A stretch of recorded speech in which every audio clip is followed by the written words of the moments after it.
สุดเลยសាច់បងចាំងព្រៀនមកអង្គុយទៅអង្គុយយ៉ាងម៉េចហើយបានធូរហើយនៅ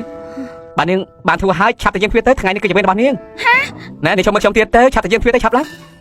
សាច់បងខ្ញុំរករបួសធ្ងន់ពេលនេះប្រហែលខ្ញុំយាមទ្វារមិនកាត់ទេធ្វើយ៉ាងម៉េចទៅបាននាងមិនទៅគឺខ្ញុំត្រូវយាមជំនួសនាងហើយប្រហែលខ្ញុំត្រូវរំខានលោកហើយមិនក៏ខ្ញុំសំណាក្រក់ខ្លាំងម្ល៉េះក្រោយលោកគ្រូតានយ៉ាងរបស់ខ្ញុំបានព្យាបាលនាងហើយមិនកំទាន់ទៀតកុំរំខ្លាំងពេកលោកគ្រូខ្ញុំព្យាបាលនាងដោយផ្ទាល់នាងច្បាស់ជាសះស្បើយឆាប់ពេលនេះលោកក្រឹកមកខកខានអីសោះសាច់បងលោកអាចជួយខ្ញុំតើនាងចង់ដឹងពីស្រីបិសាចម្នាក់នោះតើពិតមែនដែរឬទេ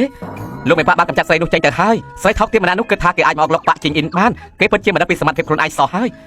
ប៉ុន្តែសាច់បងមើលជួសំណាងមិនសូវល្អទេគាត់ប្រហែលជាប្រឈមមុខនឹងទោសធ្ងន់ហើយតើនាងដឹងថានៅថ្ងៃនោះស្រីបិសាចនោះប្រើអាវុធអីដែរឬទេដើមនោះគឺមានឈ្មោះថាដែលប្រចាំពណ៌ស្វាយដើមនោះគឺផាំងជានៅស្នាក់ហុងយាននៅលើភ្នំនាយ៉ាងធ្វើផ្ទាល់នេះស្គាល់ផាំងជាហើយមែនទេគាត់គឺជាលោកគ្រូធំចុះពីឋានសួគ៌កាលពី200ឆ្នាំមុនណែខ្ញុំបានលើកពីគ្រូរបស់គាត់ថាបន្ទាប់ពីគាត់បានចុះពីឋានសួគ៌គាត់បានបញ្យល់សពរបស់គាត់ហើយថាពេលនេះគាត់កំពុងតែបម្រើលោកម្ចាស់តាឆឹងថែមទៀតផងអាចជួយណែខ្ញុំប្រាប់នាងណាលោកម្ចាស់តាឆឹងនោះមិនមែនជាជនធម្មតាទេគាត់មានមហិទ្ធិឫទ្ធិគ្មានអ្នកណាអាចបោះបាននោះទេហើយសម្រាប់ទៅខ្ញុំនឹងមានការងារទៅធ្វើបាទនាងត្រូវកាយប្រាប់ខ្ញុំមកចុះខ្ញុំទៅសិនហើយណាមិនបាច់ជួងដំណើរទេមិនអីទេណាមិនបាច់ទេនៅស្គីនទៅសាច់បងសាច់បង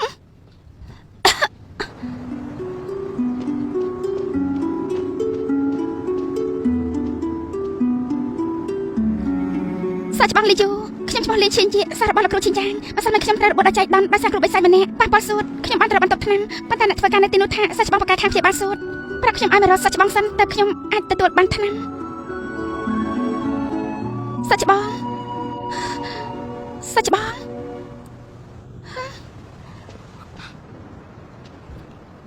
សាច់បងលីយូ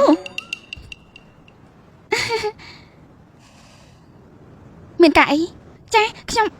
បានរករបួសបងអាចបណ្ដឹងខ្ញុំបានទេរបួសហីចាត្រូវហើយ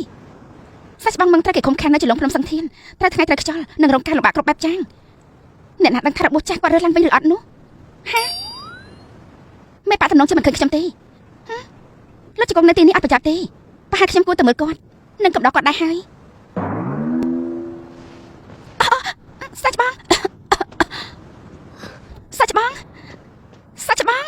គ្រូរបស់ខ្ញុំបានព្យាបាលនាងហើយបាននាងនៅតែមិនស្រួលទៀតទៅភ្នំសៀវឈួយនៅរកស្មៅជីងស៊ុយទៅ